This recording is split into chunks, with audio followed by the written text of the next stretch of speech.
Welcome to NYSERDA's NEEP Cold Climate Air Source Heat Pump Product List, Heat Pump Sizing and Selection Tutorial. In this tutorial, we will review how to use the NEEP Cold Climate Air Source Heat Pump Product List.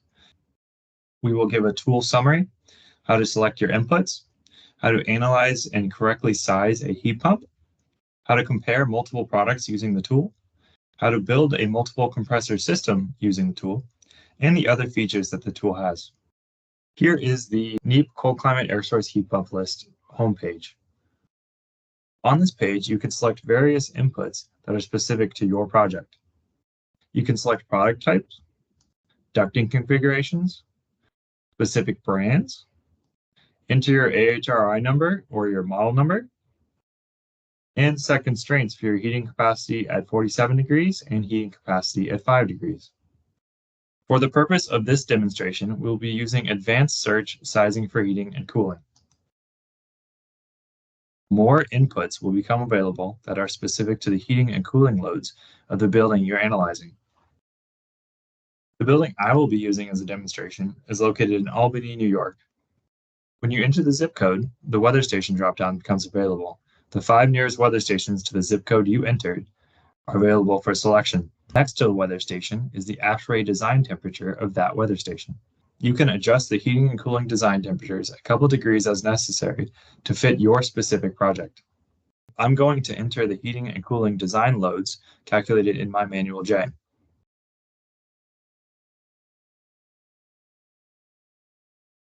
If I were to run advanced sizing for heating search, I would get an error message as I did not define my search well enough. To add constraints specific to my project, I would select a multi-zone, all-ducted system. Of the various brands and manufacturers seen here, I know that the distributor I work with specifically sells Carrier products, so I'm going to choose Carrier. I will then select Run Advanced Sizing for Heating Search. All products that meet my search and are within a reasonable range of my entered heating and cooling design loads will populate in the list below. You can sort and filter the list seen here to better fit what you are looking for. Enter filters like greater than 16,000 BTUs or less than 28,000 BTUs. Use the X's here to remove these filters.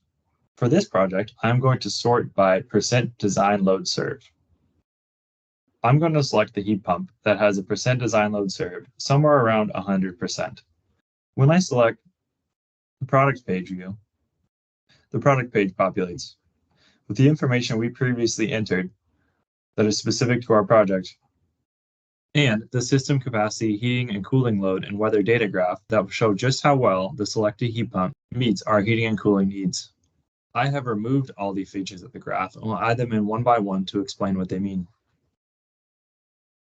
The annual load hours takes your entered heating design load and the historical weather data at the weather station selected and uses the load at each temperature and the hours that temperature is seen at that weather station throughout the year to show how many BTUs per year are seen at that specific temperature at this weather station.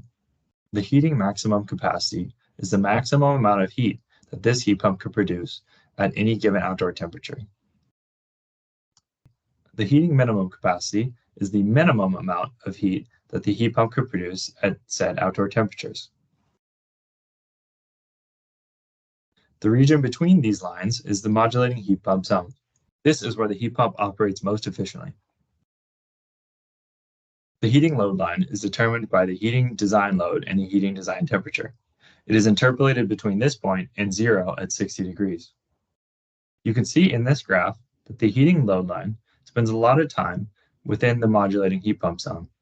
When the heating load line is outside of the modulating zone, it is shown with the orangish colored markers. When the heating load line is within the modulating zone, it is shown with the teal colored markers. A well-sized heat pump should be within its modulating zone for the majority of the annual load hours. As you can see with this heat pump, the heating load line is within the modulating heat pump zone for the peak of the load hours. This heat pump should modulate from the minimum capacity threshold of 42 degrees Fahrenheit all the way down to the capacity balance point of 3 degrees Fahrenheit. Above 42 degrees Fahrenheit, the heating load needed to heat the space is less than the heat pump can possibly produce at operating at its lowest speeds.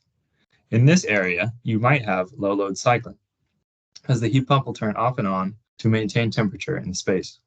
Similar features can be seen and analyzed for the cooling loads.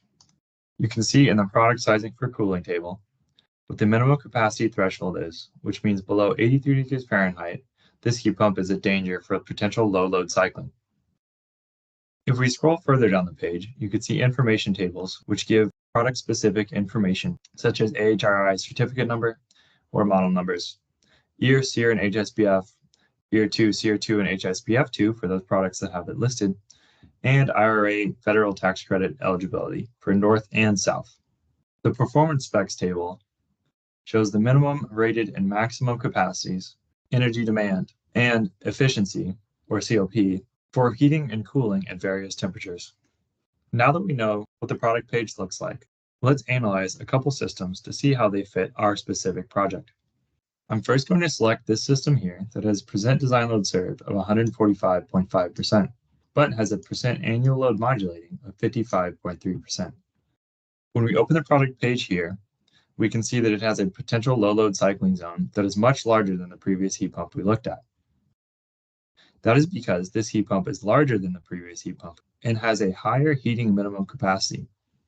That means that at temperatures above 30 degrees Fahrenheit, this heat pump is no longer within its modulating zone, and you may see low load cycling. However, there is no supplemental heat shown or needed for this heat pump, as it is over 100% of the percent design load served. That means that at the design temperature of 5 degrees Fahrenheit, this heat pump's maximum capacity is 145.5% of what is needed to comfortably heat the space. If we analyze this oversized heat pump for our specific cooling needs while we're in a heating-driven climate, we can tell that this heat pump is very oversized. The percent design load served for cooling is 400%. The percent annual load modulating for cooling is 6.9%. That means just 6.9% of the cooling hours this heat pump will spend modulating. This heat pump will be in its potential low load cycling zone for a majority of the cooling season. Next, let's analyze a system that is only 72% design load served, but has a percent annual load modulating of 65.8%. We can see that this heat pump in this specific heating design load has a small potential low load cycling zone. In fact, this heat pump should only low load cycle for 8.6% of the annual load. This heat pump should run efficiently within its modulating zone for a majority of the hours. However, you can see, in comparison to the oversized heat pump, that this heat pump has a rather large supplemental heating zone. The capacity balance point for this specific heat pump is 21 degrees Fahrenheit, while our heating design temperature is 5 degrees Fahrenheit. That means below 21 degrees Fahrenheit, this heat pump will likely need supplemental heat to maintain the temperature in the space. When we analyze the cooling for this heat pump, we can see that the low load cycling zone is much smaller than our oversized heat pump, and this heat pump will operate more efficiently throughout the majority of the cooling season. Now that we've seen what an oversized and undersized heat pump look like, we can tell that our first system we selected is right-sized for the loads we entered. It has a small potential low load cycling zone for heating and cooling, and it does not require any supplemental heat as it is over 100% of the design load served. If we want to look at all three systems at one time, we can simply go back to the search page and click the plus sign next to the product view under Add. You can add up to 5 different products and multiple counts of each product to the tab that shows up on the bottom of the screen. I will add the 3 heat pumps we just analyzed so we can view the product pages of all 3 simultaneously. Then I will click Compare Products, which brings me to a page that all 3 products are populated on. You can click the arrows or click Show Graph to slide between the graphs and analyze just how well they fit the system. This is our right-size heat pump with a small potential low-load cycling zone and no supplemental heat needed at our design temperature. This is our oversized heat pump. As you can tell, that at the design load, the maximum capacity is much larger than the heating load, and it has a large potential low-load cycling zone. This is our undersized heat pump, as you can tell by the supplemental heat needed at temperatures below this 21 degrees. As we scroll down on this page, you can directly compare the efficiencies and ratings and product information of all the equipment selected. And you can analyze how each system works in the heating design load you entered. If you wish to view the right size product in another page, you can simply click on the AHRI number here, and it will open to the product page. If you are considering building a heat pump system for a home that has multiple compressors, then you can use the Stack Products tool by adding multiple products to the tab. For this project, I will add 2 of this product here that has 72% of the design load served. You can see here that the count of this system is 2.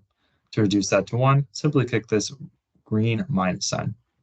To remove all, simply click the red X. Once you have your product selected to build your system, click Stack Products. This graph will now populate that shows the heating information for your multiple compressor system. Your total system max capacity is the max capacities of both systems combined. Your single system minimum capacity is the minimum capacity of the smallest compressor you have added in the system. While this product was originally undersized if we only have one heat pump selected, we can see here that adding 2 compressors to this system makes this heat pump right size for the home. There is now no supplemental heat needed at our design temperature. These 2 compressors can provide enough heat to maintain a comfortable temperature throughout the space. The minimum capacities of the system, however, are small enough that they will have a smaller time spent low load cycling than one larger system would. The helpful feature of the tool is that you can refine your search to only show heat pumps that are eligible for the federal tax credit. For this search, I'm going to select federal tax credit in the north, multi-zone all ducted, and Bosch as my brand. I will keep the heating and cooling loads the same as our original search. When I click search the list, Bosch multi-zone all ducted products that are eligible for the federal tax credit within the north region populate. I'm going to select the system that is somewhere around 100% and has a high percent annual load modulating. You can see here that this system has a small potential low load cycling zone, and it does not require supplemental heat at our heating design temperature. That would mean that this system is sized well for the heating design load entered. If we scroll down, you can see that the ER2, SEER2, and HSPF2 values are entered. This product, as we knew from our search, is eligible for the federal tax credit within the north region. Another helpful feature is from this product page, we can click Save PDF, which will download a PDF version of this page that we can use as a submittal or share with the client or customer. The Basic View button will show an alternate view of the graph that does not contain any of the product sizing for heating information and will remove the product sizing for heating and cooling tables. This may be useful if you have a customer or client that does not want the extra information. To return to the Classic View, simply scroll up and select Classic View. If you wish to further adjust your system, you can select Click here for optional settings. This first box, Apply Compressor Lockout Temperature, is useful if you have calculated your economic switchover point and will be operating a different heating source below this switchover temperature. That temperature may be something like 25 degrees. If I hit 25 degrees here and then hit Run System Sizing, you can see that my graph changes that below 25 degrees, it will be completely supplemental heat that will be providing the heating source. The product sizing for heating information changes as well to account for the fact that the heat pump will now be operating below 25 degrees Fahrenheit. The derate percentage affects the annual load seen by the home and is meant to represent the solar heat gain. It is automatically set to 10%, but you can adjust as you wish.